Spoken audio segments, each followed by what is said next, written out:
Mari bergabung di grup WhatsApp Info YTS. Dapatkan info kajian, poster nasihat, dan berbagai faedah lainnya. Daftarkan diri Anda dengan format nama, _domisili, _ikhwan atau akhwat.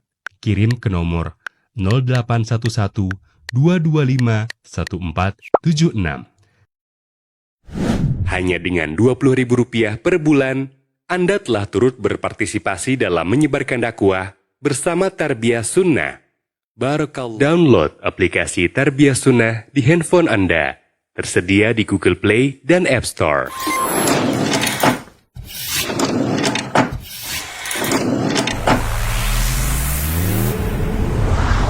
Tarbiyah Sunnah Channel.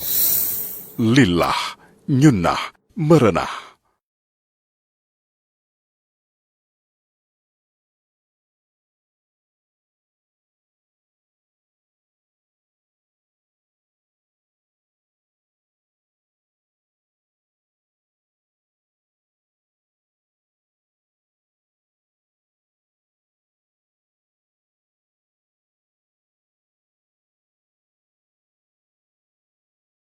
Wabarakatuh. Alhamdulillah wassalatu wassalamu ala Rasulillah wa ala alihi wa ashabihi wa mawala wa ba'd. Jamaah Masjid Umar Ibn Khattab yang Allah muliakan, para pendengar radio Tarbiyah Sunnah Bandung, kita kembali berjumpa. Materi yang kita angkat sekarang adalah Al-Adabul Mustahabbah. Adab-adab yang disunnahkan ketika Ramadan.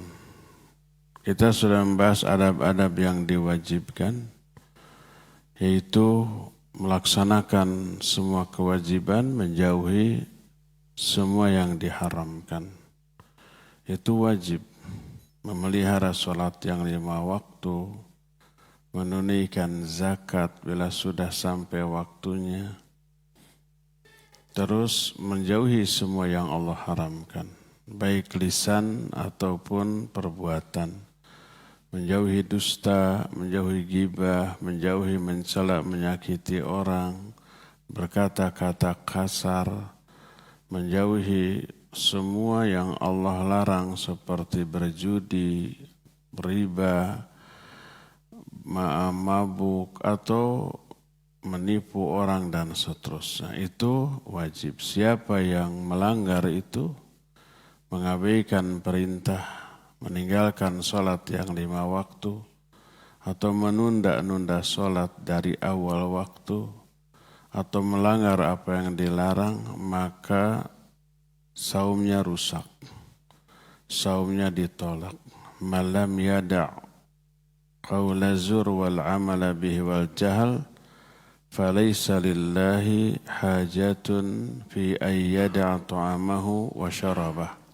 Siapa yang selama saum tidak meninggalkan ucapan yang buruk, perbuatan yang buruk, termasuk perbuatan buruk itu meninggalkan kewajiban, maka Allah tidak butuh terhadap saum yang dilakukannya. Jadi rusak. Kalau batal sih tidak, secara fiqih. Tapi pahalanya tidak dapat. Ampunan tidak dapat. Keridhaan Allah, kasih sayang rahmat Allah semua tidak dapat. Yang dia dapat hanya haus dan lapar. Rubba sha'imin hadduhu min siyamihi al-ju' wal atas. Banyak orang yang saum tapi tidak ada yang dia dapat dari saumnya kecuali lapar dan haus. Jadi tunaikan kewajiban, jauhi larangan. Tapi ada kalanya orang hanya sebatas itu.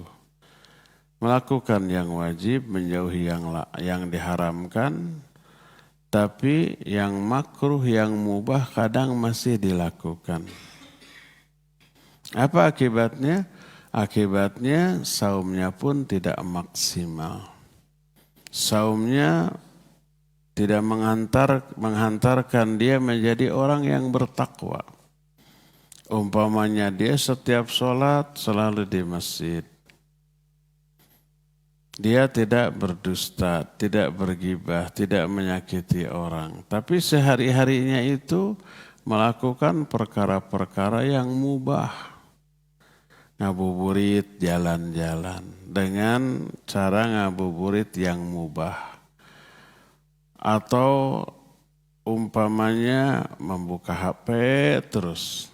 Tidak diisi dengan amal ibadah. Tidak tadarus, tidak berzikir, tidak berdoa. Maka saumnya walaupun tidak kotor tapi kosong. Ibarat ember yang diisi harusnya dengan air yang bersih. Tidak oleh air yang kotor, ini mah dibiarkan kosong. Diisi oleh yang baik tidak, oleh yang buruk tidak. Akhirnya kurang manfaat dari ember tersebut. Maka hendaklah selama saum, waktu-waktu yang kita lalui, yang banyak itu isi dengan beberapa amalan ibadah yang disunnahkan. Nah inilah yang kemudian disebut dengan adab-adab sunnah ketika melakukan saum. Apa saja yang harus dilakukan selama saum sebagai adab yang sunnah? Ini sunnah walaupun tidak dilakukan tidak berdosa. Tapi bisa membuat saum kita lebih berkualitas. Yang pertama, kathratu qiraatil Qur'an. Banyak-banyak membaca Al-Quran, tadarrus. Banyak berinteraksi dengan Al-Quran dengan 5 cara berinteraksi dengan Quran. Apa saja 5 teh? Jadi dalam waktu umpamanya 24 jam, ada waktu tidurnya kan, katakanlah waktu untuk yang rileksnya 10 jam. Ada beberapa waktu untuk melakukan 5 amalan terhadap Al-Quran. Pertama membaca secara musalsal. Musalsal itu nyambung dari Fatihah, Al-Fatihah, terus dari Fatihah, Al-Fatihah, dari Al-Fatihah, Al-Baqarah, Ali Imran, An-Nisa, Al-Ma'idah, terus sampai akhir. Setelah selesai balik lagi. Lakukan walaupun di luar Ramadan terus, apalagi di bulan Ramadan. Orang bilang tadarus. Nah ini yang pertama. Yang kedua, sisihkan waktu untuk menghafal. Mulai dari juz amma yang pendek-pendek. Jangan sampai yang hafal itu kulhu lagi. Bukan karena senang dengan isinya, tapi karena senang dengan pendeknya, ringkas. Padahal isinya yang luar biasa. Ada seorang sahabat yang setiap kali dia sholat, di setiap rakaat, setelah membaca Al-Fatihah, dia selalu membaca Al-Ikhlas lalu disambung dengan surah lain. Al-Ikhlas dulu, Qul huwallahu ahad, Allahus samad, lam yalid walam yulad walam yakun lahu kufuwan ahad, lalu disambung dengan surah yang lain. Setiap rakaat begitu. Ada yang melaporkan ini kepada Nabi SAW.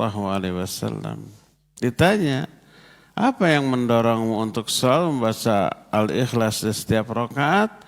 Dia bilang, inni uhibbu hadhihi surah. Saya sangat suka kepada surat ini. Bukan suka karena pendeknya, tapi isinya tentang tauhid. Apa kata Nabi SAW? Hubbuka iyah tudkhiluhul jannah atau tudkhilukal jannah. Kecintaanmu kepada surah inilah yang memasukkan kamu ke dalam surga. Tapi cinta karena isinya tentang tauhid. tentang keesaan Allah Azza wa Jalla. Buktinya orang itu bukan karena cinta, karena ringkasnya, tapi karena isinya. Dilihat dari setelah membaca surah itu, membaca surat lain yang panjang. Karena itulah maka kedua, berusahalah menghafalkannya. Ketiga, berusahalah memahaminya. Pelajari tafsirnya. Sehingga kita faham isinya. Nah, keempat ini yang menjadi tujuan pokok diturunkannya Al-Quran. Diamalkan, diaplikasikan, diwujudkan dalam kehidupan sehari-hari. Dan yang kelimanya, ajarkan, dakwahkan setelah kita memahaminya, mengamalkannya, barulah ajarkan. Nah, 5 perlakuan terhadap Al-Quran: membaca, menghafalkan, memahami, mengamalkan, dan mendakwahkan. Lakukan ini selama saum Ramadan. Kalau membaca kita bisa sendiri, menghafal kita bisa sendiri. Nah, memahami mah nggak boleh sendiri. Bisa salah, bisa keliru, tapi harus hadir di kajian. Ikuti pengajian tafsir yang diadakan sehingga kita faham, ya. Nah, itulah 5 perlakuan kita kepada Al-Quran. Siapa orang yang memperlakukan Quran dengan 5 cara perlakuan tadi, Allah akan muliakan dia. Nah, Rasul sallallahu alaihi wasallam bersabda, "Innallaha yarfa'u qauman bihadzal kitab wa yadh'u bihi akharin." Allah mengangkat derajat kemuliaan suatu kaum karena dia memuliakan Al-Quran. Wa yad'u bihi akharin, dan Allah menghinakan kaum yang lain karena kaum ini cuek terhadap Al-Quran. Nggak pernah memahami isinya, nggak pernah membacanya. Bagaimana dia bisa mengamalkannya? Allah Azza wa Jalla menyatakan, "Famanittaba'a hudaya fala yadhillu wa la yashqa." Dalam satu ayat begitu. Siapa yang mengikuti petunjukku, yaitu Al-Quran, fala yadhillu, dia tidak akan tersesat di dunia, wa la yashqa, tidak akan binasa di akhirat. Dalam ayat lain, fala khaufun 'alaihim wa lahum yahzanun. Orang ini tidak akan merasakan ketakutan, tidak akan juga merasakan kesedihan di dunia sampai akhirat. Bagaimana orang yang akrab dengan Al-Quran bisa takut, bisa sedih? Padahal Al-Quran yang dia baca membuat jiwanya tenang, tentram. Karena apa? Karena Al-Quran itu membacanya adalah sebaik-baik zikir. Zikrullah yang paling baik baca Al-Quran.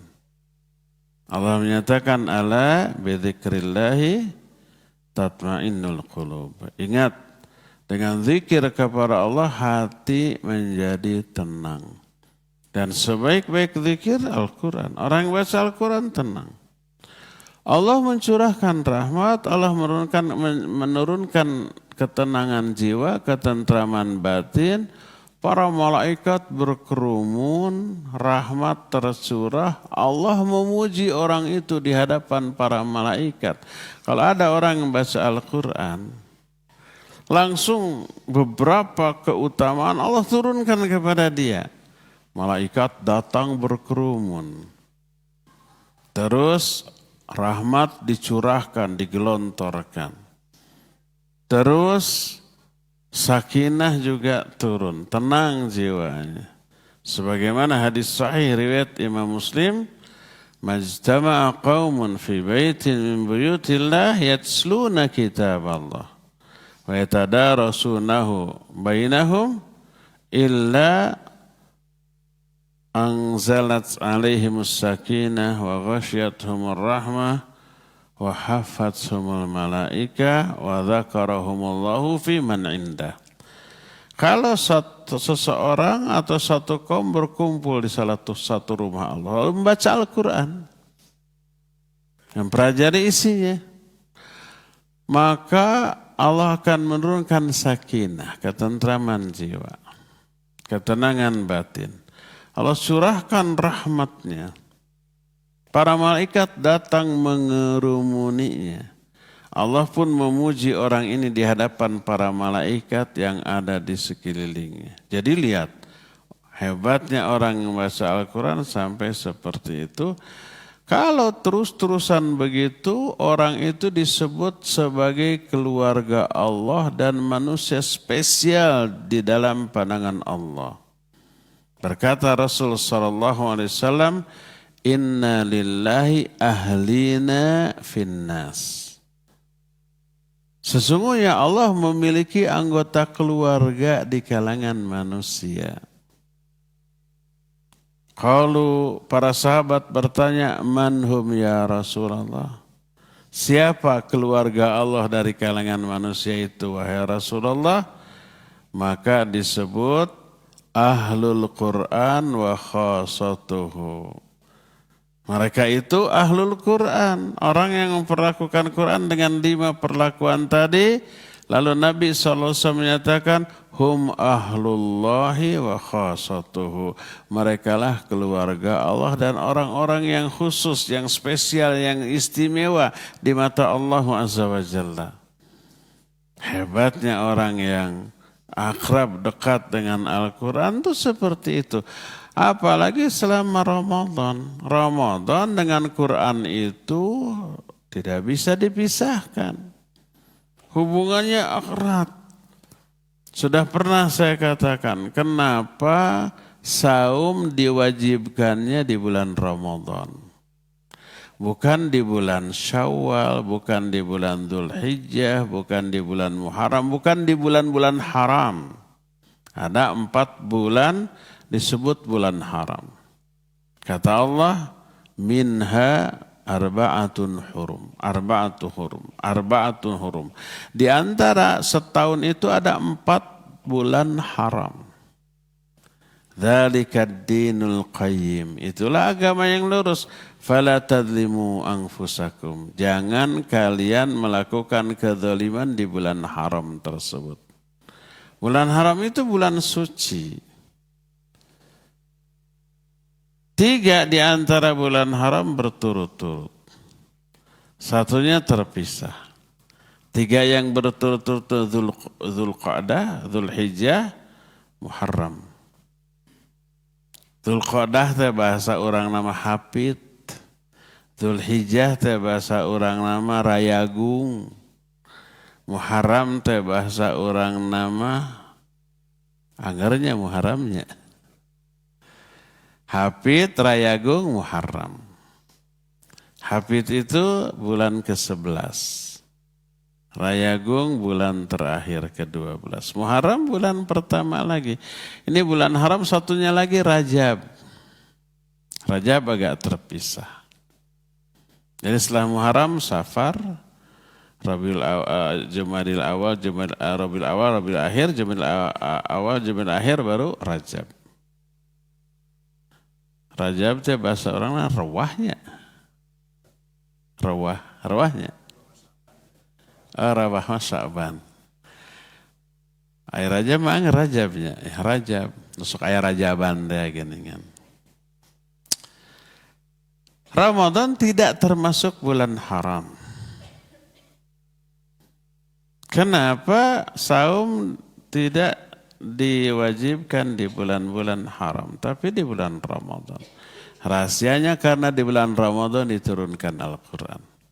Syahrul Ramadan alladzi unzila fil Quran hudan linnas wa bayyinatin minal huda wal furqan faman syahida minkum asy-syahra falyasum.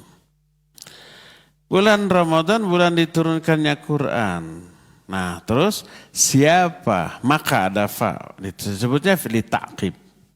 Akibat diturunkannya Quran di bulan Ramadan, maka siapa yang melihat datangnya bulan Ramadan adalah saum. Jadi penyebab saum diwajibkan di bulan Ramadan karena di dalamnya diturunkan Al-Quranul Karim. Maka antara Ramadan dan Quran dua hal yang tidak bisa dipisahkan. Maka sering Nabi SAW mengaitkan saum dengan baca dengan Al-Quran. Kata Nabi SAW, as-siyamu wal Qur'anu yashfa'anil abdi yaumal qiyamah. Saum dan Quran akan menjadi syafaat bagi seorang hamba pada hari kiamat. Nanti saum berkata, Rabbi mana'tuhu anit ta'am wa syahwat fasyafi'ni fi. Ya Allah, aku menghalangi orang ini dari makanan, dari syahwat. Jadikan aku syafaat. Qala al-Quran, berkata Quran, Rabbi mana'tuhu anin naum ana al-lail wa atrafan nahar. Ya Allah, aku menghalangi orang ini dari tidur karena baca Quran.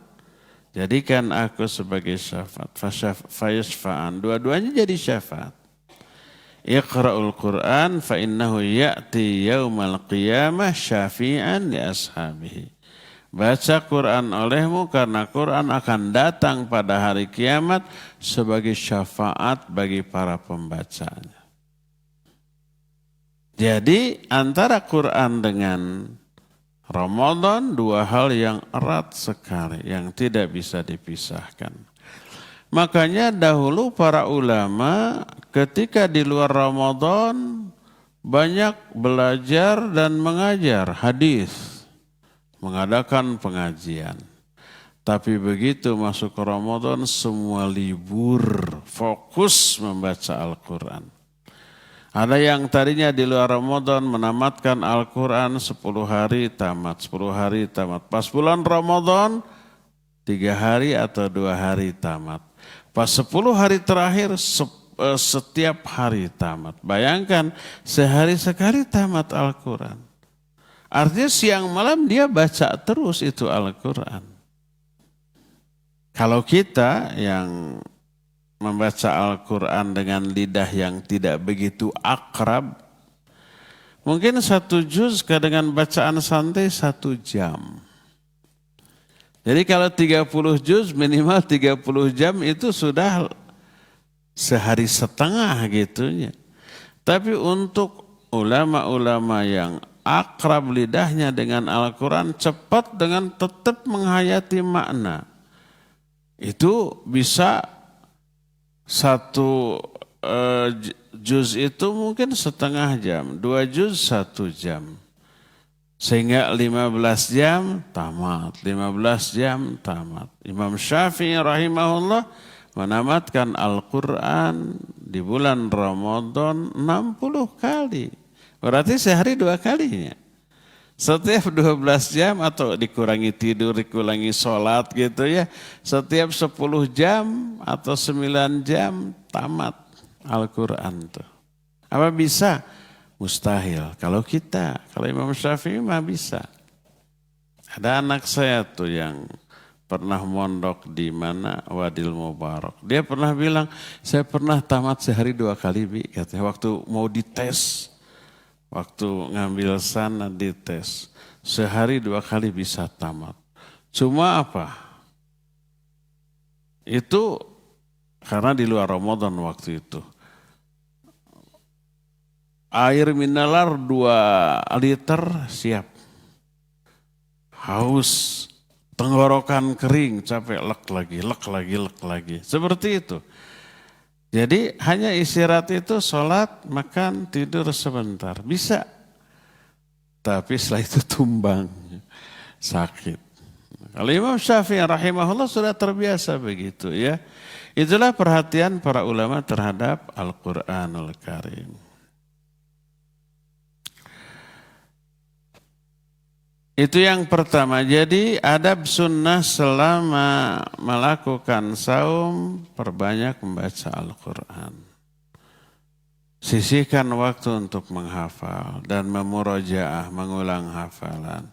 Sisihkan waktu untuk membaca buku-buku tafsir atau menghadiri kajian yang berbicara tentang tafsir. Sisihkan waktu juga untuk mengajarkan. Nah, dalam keseharian amalkan Al-Quran, insya Allah orang itu akan dimuliakan oleh Allah. Kedua, perbanyak zikir secara mutlak, zikir secara umum. Dengan memperbanyak melafazkan lafaz-lafaz baik tasbih, tahmid, takbir, tahlil, subhanallah walhamdulillah wa la ilaha illallah wallahu akbar wa la haula wa la quwata illa billah. Sedang apapun kita sedang nyetir motor, nyetir mobil, atau umpamanya jalan, isi dengan zikir. Kenapa? Karena zikir tersebut menjadi tanda terkaitnya ingatan kita kepada Allah Azza wa Jalla. Man ahabba syai'an kathura dzikrah. Siapa yang mencintai sesuatu pasti akan banyak disebut. Siapa yang mencintai Allah pasti akan banyak menyebut nama Allah Azza wa Jalla bersama sifat-sifatnya. Ketiga, perbanyak doa di dalam saum. Karena berdoa ketika saum itu diijabah, didengar oleh Allah, tidak mungkin ditolak. Kata Nabi SAW, thalathatun la turaddu da'watuhum. As-saimu hatta yuftira, wal imamul adil, wa da'watul mazlum. Yarfa'uha Allahu fawqal ghamam, wa tufattahu laha abwabus sama, wa yaqul rabbu izzati wa jalali, la ansurannaka walau ba'dahin. Ada 3 golongan yang doanya tidak akan ditolak oleh Allah. Pertama, orang yang saum sampai dia berbuka. Selama saum, doanya tidak akan ditolak. Kedua, imam yang adil. Imam untuk semua level RT. Kalau RT adil, apalagi di atasnya RW, di atasnya lurah atau kades, camat, bupati atau wali kota, gubernur, sampai menteri, apalagi presiden.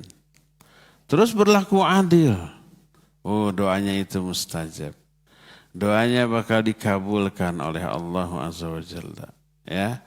Ini yang kedua, dan yang ketiga doa orang yang dizolimi. Orang yang dianiaya, orang yang dibuli, yang disakiti, yang digibahi, yang difitnah, yang dicela, yang dimaki gitu ya. Itu doanya itu makbul. Makanya hati-hati ikhwan akhwat, jangan jadi haters. Apalagi yang dibencinya itu umpamanya orang yang menyebarkan agama. Hanya karena berbeda pendapat, ada potongan video begini, dicela, dimaki, dibuli, dikata-katai, kenal juga tidak. Ketika sebelum Ramadan kan saya membahas alam jin ya. Alam jin. Padahal dikemukakan jin itu kan perkara gaib dan kita mengemukakan itu dari Quran dan hadis yang sahih berdasarkan penjelasan para ulama. Lihat komennya, memang kamu pernah ke alam jin katanya gitu. Padahal kita mengemukakan berdasarkan ayat dan hadis yang sahih serta penjelasan para ulama. Ustaz pernah ke alam jin ya? Kok tahu kata itu nyindir. Ya belumlah dan nggak akan pernah ke sana. Tapi kita tahu ini dari Quran dan hadis yang sahih. Ketika saya menyebut bahwa neraka itu para penghuninya gede, giginya aja sebesar gunung Uhud. Ketebalan kulitnya berapa? 3 mil. Itu berdasarkan hadis yang sahih. Komennya apa? Ustadz halu. Lagi ngedongeng, semoga Ustadz ini masuk neraka. Kenal juga tidaknya gitu.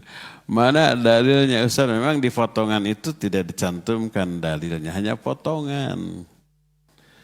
Tapi dalam kajian yang khusus tentang surga neraka dibeberkan. Karena ini perkara gaib, nggak boleh pakai otak, pakai akal, apalagi ngarang-ngorong gitu ya. Perkara agama nggak boleh. Nggak mungkin kita mengemukakan perkara gaib hanya diduga-duga. Baik surga, neraka, alam jin, nggak mungkin. Pasti dasarkan Quran Sunnah. Cuma potongan video kadang-kadang penyebutan dalilnya dihapus supaya ringkas. Karena kan potongan video itu terbatas. Hanya 1 menit, hanya 2 menit. Kalau dalilnya dicantumkan juga tidak dipotong kepanjangan. Makanya intinya aja.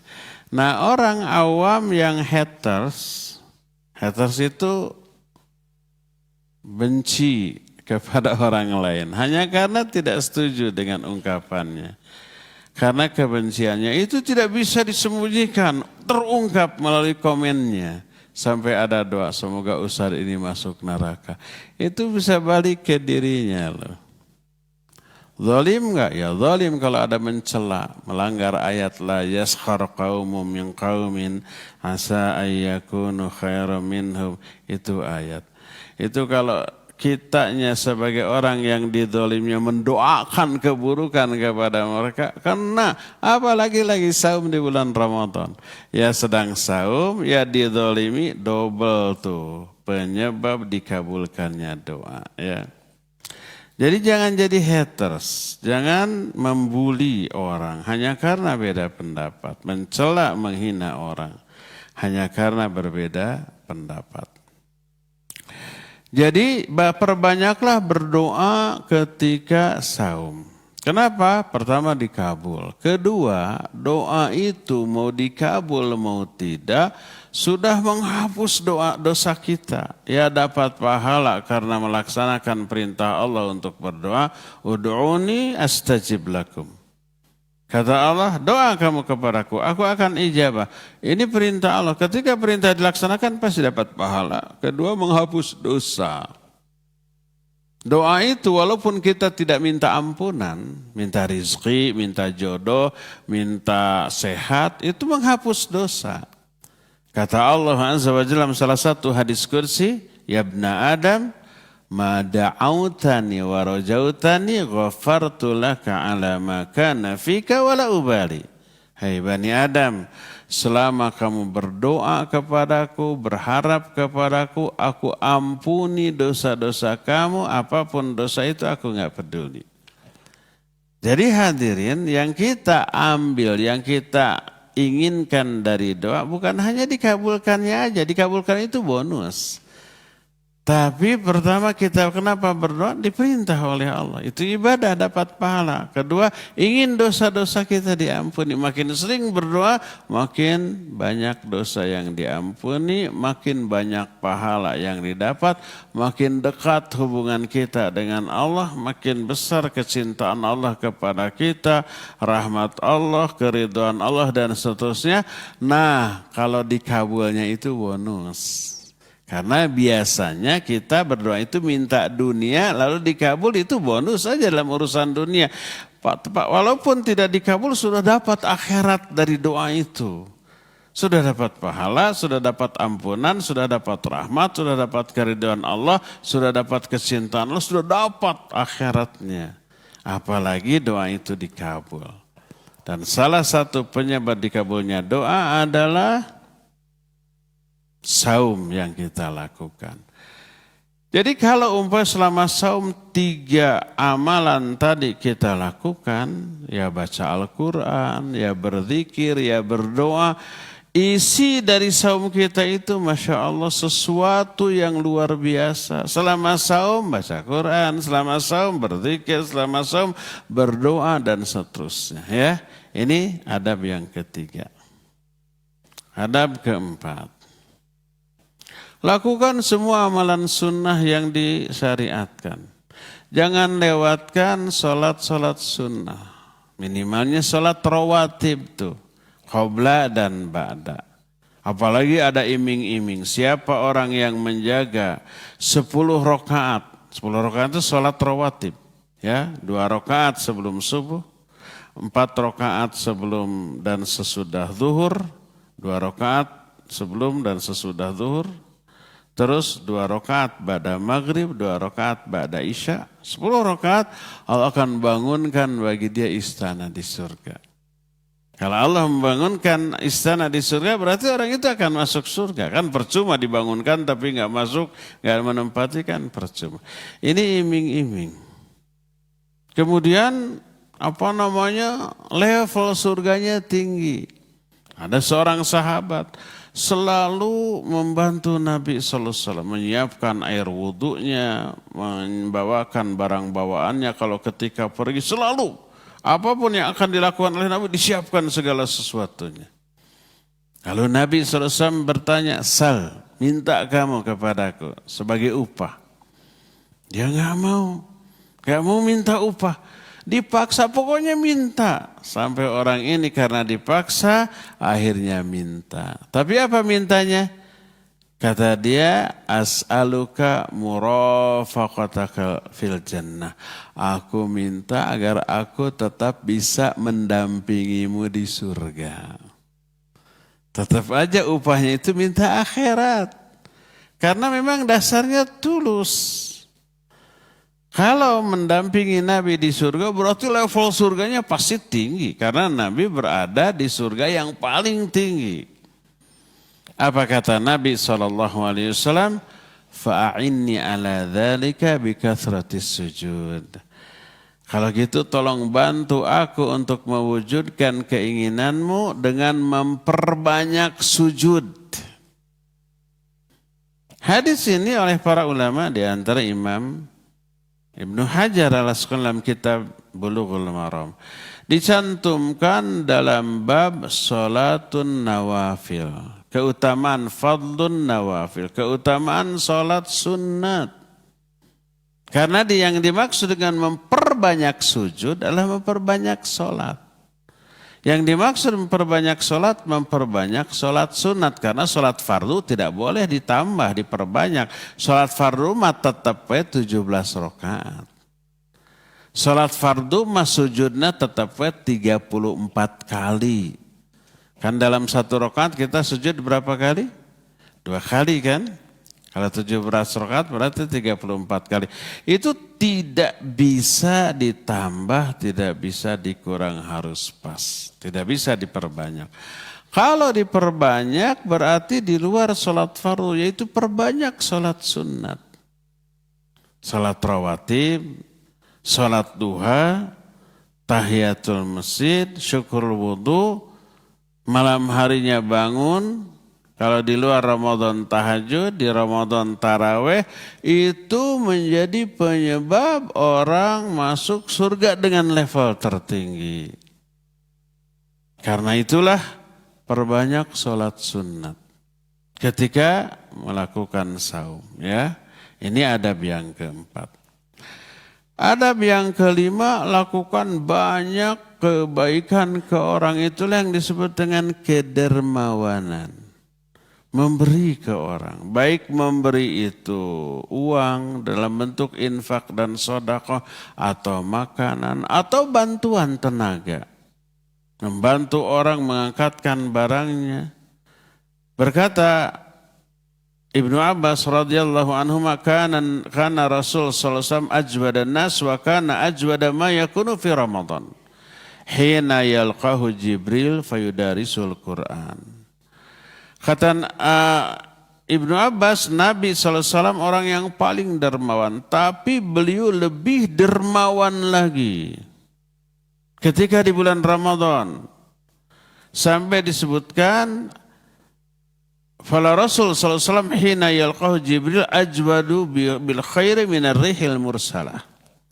Nabi SAW ketika ditemui Jibril, beliau itu orang yang paling dermawan dengan kebaikan, lebih sering daripada tiupan angin di musim gugur. Di kita nggak ada musim gugur. Tapi musim gugur itu musim yang pasti angin itu selalu bertiup setiap saat. Kalau di daerah Eropa, daerah Asia Timur, pokoknya daerah utara atau daerah selatan di Australia kayak gitu. Itu ada 4 musim, salah satunya musim gugur. Musim gugur disebut gugur karena daun-daun berguguran. Pertama asalnya musim panas, lalu mendadak dingin secara mendadak.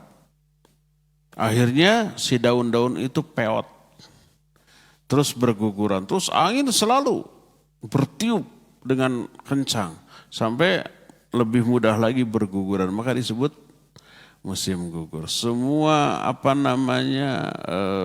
pohon gundul. Apalagi pas winter, pas musim dingin gak ada lagi yang berdaun. Semuanya seperti mati aja, batangnya hitam gitu. Tapi nanti di musim spring, musim semi, nanti ada daun lagi, berbunga, berbuah lagi gitu. Tapi kalau musim dingin pas Desember, Januari itu sudah gak ada yang berdaun. Kecuali satu, pohon cemara. Pohon cemara mah tetap daunnya ada karena kecil-kecil. Maka tidak heran kalau umpamanya akhir tahun pohon cemara yang dijadikan simbol oleh orang-orang Nasrani untuk apa? Untuk merayakan Natal, kemudian dihias dengan lampu-lampu kayak itu. Karena itu satu-satunya yang masih ada daunnya, yang lain sudah gugur. Angin itu bertiup, sering, hampir setiap saat. Nabi SAW melakukan kebaikan di bulan Ramadan lebih sering lagi daripada bertiupnya angin. Dengan apapun, ya, tentu saja dengan ilmu pasti, dengan tenaga, dengan uang, dengan makanan dan seterusnya. Maka itu kebaikan yang sangat bagus untuk diisikan di bulan Ramadan. Jadi bersikap dermawanlah ketika Ramadan, infak dan sedekah banyak keluar, makanan juga banyak di-share dan dibagi, membantu dengan tenaga, dengan pikiran, dengan apapun yang bermanfaat bagi orang lain, maka itu yang membuat Ramadan kita semakin berkualitas. Ya, itulah beberapa adab sunnah di bulan Ramadan yang apabila kita melakukannya di bulan Ramadan menyebabkan saum Ramadan kita menjadi saum yang berkualitas, insya Allah diterima oleh Allah Azza wa Jalla. Ya. Cukup sampai di sini saja pagi hari ini, kita masuki sesi tanya jawab. Kalau ada pertanyaan silakan.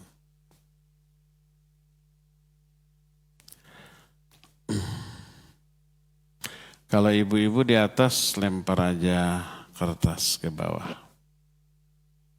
Cung.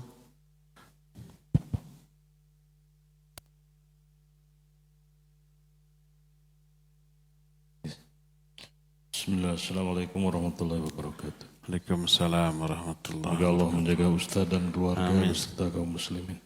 Baik. Pertanyaannya, apaan Ustaz? Izin bertanya di luar tema. Yang dipertanyakan yang terjadi hari ini peperangan di antara negara Israel, Amerika dan Iran itu mengundang perdebatan termasuk di antara keluarga anak, Ustaz. Mungkin mereka yang nggak paham akidah Iran itu adalah Syiah. Jadi ada yang membela Iran dan ada yang memang tidak membela kedua-duanya, Ustaz. Mohon menurut kacamata syariat seperti apa, Ustaz? Ya. Segala keluarga politikus ya. Batur nu perang orang ribut. La ilaha illallah. Tabarakallahu fiik. Perang antara Yahudi dengan Syiah. Pernah nggak dulu terjadi? Pernah. Dan ada fatwa dari para ulama. Di antara Syekhul Islam Ibn Taimiyah rahimahullah ta'ala menyatakan, kalau kalian melihat Yahudi dengan Majusi berperang, pujilah Allah. Kemudian dengan mengatakan alhamdulillah. Sebab itu orang-orang yang memusuhi kita, dengan perangnya mereka berkuranglah, terhentilah keburukan mereka kepada kita. Jangan sampai kamu terjerumus dalam fitnah dalam bentuk nih mendukung salah satu di antara keduanya. Itu terjerumus ke dalam fitnah. Nah, ya Iran itu Syiah. Ada orang yang mempropagandakan Syiah juga Islam. Mereka sholat, mereka saum, mereka haji. Tahun ini juga sekian puluh ribu katanya gitu. Dia tidak mengetahui, tidak mempelajari hakikat Syiah dari sumbernya langsung, dari mereka langsung. Mereka itu coba lihat, buka bagaimana syahadat orang Syiah. Di YouTube ada. Syahadatnya ya asyhadu alla ilaha illallah wa asyhadu anna muhammadar rasulullah, terus wa anna aliyan waliyullah. Terus wa anna Abu Bakar wa Umar wa Utsman wa Aisyah wa Hafsah min ahlin nar. Harus begitu tuh. Mencela para sahabat Abu Bakar, Umar, Utsman, Aisyah, Hafsah, ahli neraka itu ada dalam syahadat mereka. Kemudian Qurannya beda dengan Quran kita. Kata mereka Quran sekarang ini sudah ditambah, dikurangi, dirubah. Quran yang asli Mushaf Fatimah masih gaib. Selama belum ada muncul Mushaf Fatimah, Quran yang sekarang boleh dipakai dulu. Tapi dengan keyakinan ini sudah dirubah. Makanya di Iran pun Qurannya sama dengan kita, tapi keyakinan dalam diri mereka. Kalau kita tahu keyakinan mereka kayak gitu, bukankah itu urusan hati? Kan tercantum dalam kitab mereka, doktrin mereka begitu. Sampai di sini ada yang pernah dulu selalu ngaji ke majelis Syiah di Bandung. Sampai apa yang dia bilang, saya ragu membaca surah Al-Ikhlas, Al-Falaq di dalam sholat. Karena itu Quran apa bukan, ragu. Akibat doktrin mereka. Ada orangnya di sini. Nggak ada di sini, di luar. Tanya gitulah ya. Sampai meragukan beberapa ayat, beberapa surat gitu ya. Nah, kalau Qurannya beda, nabinya beda, yang disembah beda. Yang disembah mereka bukan Allah, tapi Husain dan anak turun Ali, ya, dan seterusnya. Yang disembah beda, terus Al-Quran beda, terus Ka'bahnya sekarang sudah bikin Ka'bah sendiri. Maka sudah agama baru. Makanya para ulama diantaranya Syekh Abu Bakar Jabir Al-Jazairi ketika ditanya, apakah Syiah itu murtad keluar dari Islam? Dijawab tidak murtad, karena mereka bukan Islam masalahnya. Bagaimana bisa murtad? Bagaimana bisa keluar dari Islam? Karena tadinya juga bukan Islam, gitu ya. Walhasil kalau kita menelaah sumber-sumber rujukan mereka, kita akan tahu bahwa itu agama yang berbeda dengan agama Islam.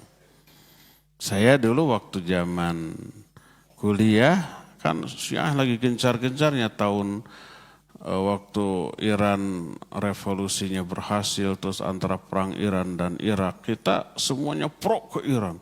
Sampai dikasih majalah Al-Quds waktu itu.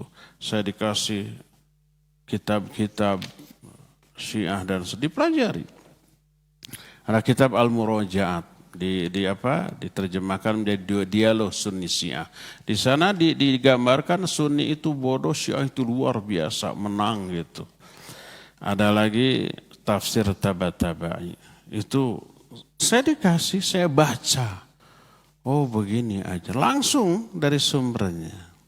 Karena itulah maka tahu kalau siapapun yang mempelajari Syiah dari sumbernya akan tahu tidak hanya melihat Syiah dari fenomena. Mereka sholat, mereka saum Ramadan, mereka haji, enggak. Tapi lihat dari akidahnya, sumber rujukannya, ya.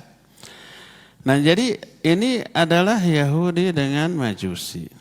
Syiah satu kelompok dengan Majusi itu. Sudah kita nggak perlu pro kemana-mana, nonton aja. Tapi deg-degan juga karena imbasnya ke negara-negara Islam. Karena Amerika punya pangkalan militer di beberapa negara-negara Teluk, ya itu yang diserang gitu. Apa sikap kita? Non-blok, udah gitu. Biar nonton sajalah. Kita berdoa semoga kaum muslimin tidak terkena fitnah dengan konflik ini dan tidak terkena imbas buruk, atau kalau toh terkena imbasnya tidak terlalu fatal. Ada salah satu imbas buruknya sekarang, beberapa jamaah umroh yang mau pulang tertahan karena mereka itu mengambil penerbangan yang transit di Doha, Qatar, di Muscat, Oman, di Dubai. Itu daerah yang terkena konflik, terkena imbas. Nah, nggak bisa pesawat ke sana, cancel. Sibuk nyari tiket baru. Kalau saya alhamdulillah kemarin langsung dari Jeddah ke Jakarta, tidak transit, jadi aman. Sambil deg-degan oke bisa aya rudal anu nyasar gitunya. Alhamdulillah aman. Di Mekah, di Madinah aman, nggak ada pesawat ping sulabreng kaditu kadi, nggak ada. Kalau ada di video itu hoax, itu AI mungkin, ya. Jadi Mekah, Madinah aman, suara pesawat pun nggak kedengaran. Malam hari saya lihat, bener nggak? Nggak ada tuh, nggak terlihat. Ada kota di Arab Saudi yang kena bom, tapi Riyadh jauh banget. Mekah, Madinah aman, tidak mendengar apapun, tidak melihat apapun, adem ayem. Ketika pulang direct langsung dari Jeddah ke Jakarta, nggak melihat, malam-malam kan saya perjalanan lihat ada nggak drone, ada nggak rudal bisi aya nu nyasar, nggak ada, bintang we ada, gitu ya, aman ya. Tapi yang transit ke Qatar, transit ke Oman, transit ke Abu Dhabi, ke Dubai itu cancel, itu dibatalkan penerbangan, harus mencari tiket yang lain. Jadi sudah, kita jangan ikut campur, apalagi sampai berantem sekeluarga. Yang satu pro ini, yang satu pro sana, berantem garlut. Nah untung, nggak perlu ada pro ke sana, pro ke sana. Biarkan.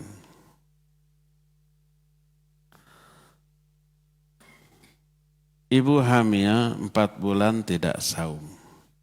Setelah di USG ternyata tidak ada bayinya. Atau hamil kemarin. Apakah dibayar fidyah atau qadha? Jadi bagaimana dia bisa menyimpulkan hamil kalau tidak ada bayinya? Kumaha eta teh? Ada kasus gitu?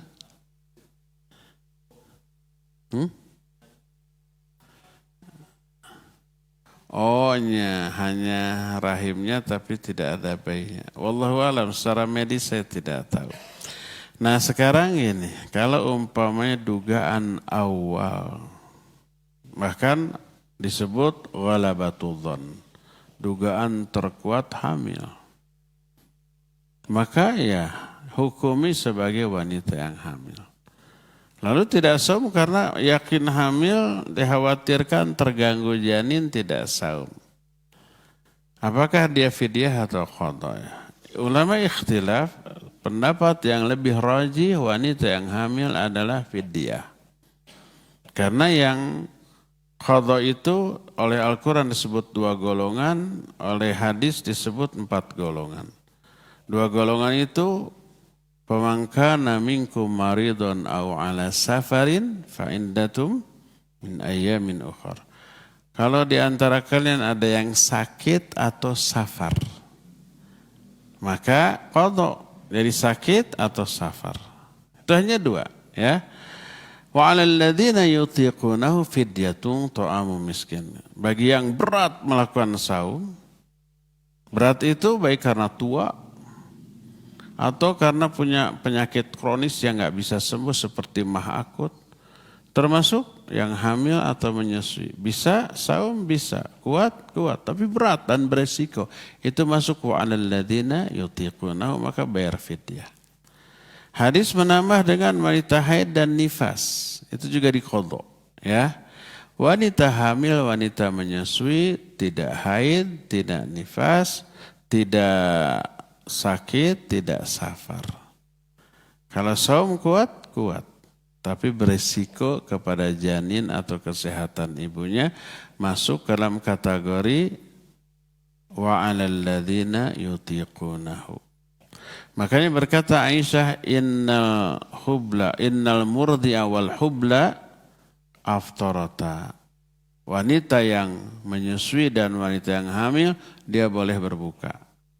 Terus wa'at ama kulla yaumin miskina, memberi makan setiap hari satu orang fakir miskin. Alias fidyah ya. Itu pendapat yang lebih rajih.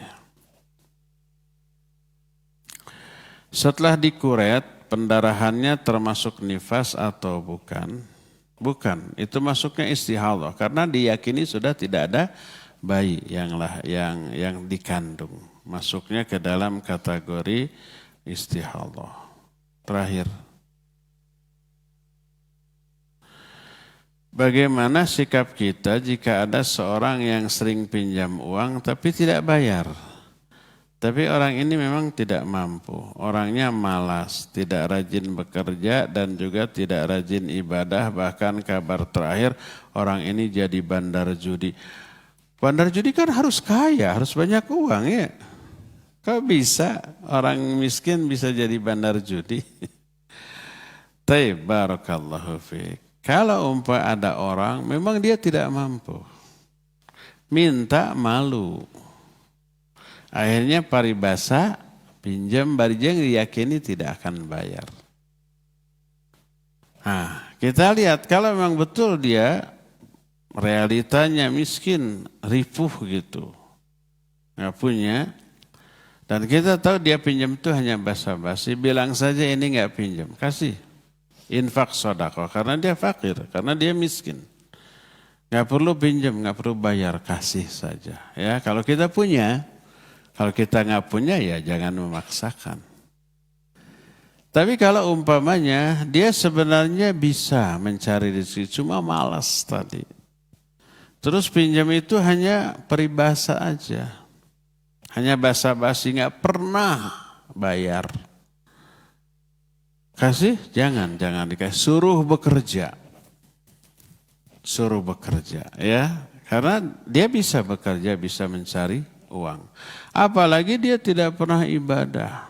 Itu ada kasus. Orang sini juga pinjam ke seseorang. Tidak banyak, tidak sedikit loh, jutaan zaman baheula. Plong puluhan tahunan, belasan tahun nggak dibayar. Padahal orang itu punya uang bekas jual sawah dan nggak bayar. Suatu saat dia kepepet lagi, datang lagi, pinjam lagi. Apa dia bilang? Nanti dikembalikan sama yang dulu. Oh ternyata masih ingat. Kirain sudah lupa gitu. Sakantenan kesan ukti payun teh. Percaya nggak kita? Nggak percaya. Sampai matinya nggak bayar tuh orang. Ya, itu karakter. Jadi minjem itu hanya istilah dari minta gitu ya. Kalau karakternya begitu, orangnya malas, dia punya uang tapi dia sebenarnya tidak bisa membayar tapi tidak membayar, jangan. Itu disebutnya orang itu pencuri ya. Pencuri adalah salah satunya orang yang meminjam dengan maksud tidak akan bayar, itu sama dengan pencuri. Nah, orang seperti itu halal hukumannya dan kehormatannya, boleh digibahi, boleh dituntut di muka hakim untuk dihukum penjara. Supaya apa? Supaya dia kapok dengan perbuatannya. Ya, mutilul ghina zulmun. Menunda pembayaran hutang padahal dia mampu, itu adalah kezaliman. Ya, orang ini zalim, halal digibahi, halal juga dihukum karena kezalimannya. Wallahu a'lam bishawab. Cukup ya sampai di sini. Kita insyaallah besok lanjut. Subhanakallahum bihamdik asyhadu an la ilaha illa anta astaghfiruka wa atubu ilaik walhamdulillahi rabbil alamin. Wassalamualaikum warahmatullahi wabarakatuh. Download aplikasi Tarbiyah Sunnah di handphone Anda. Tersedia di Google Play dan App Store.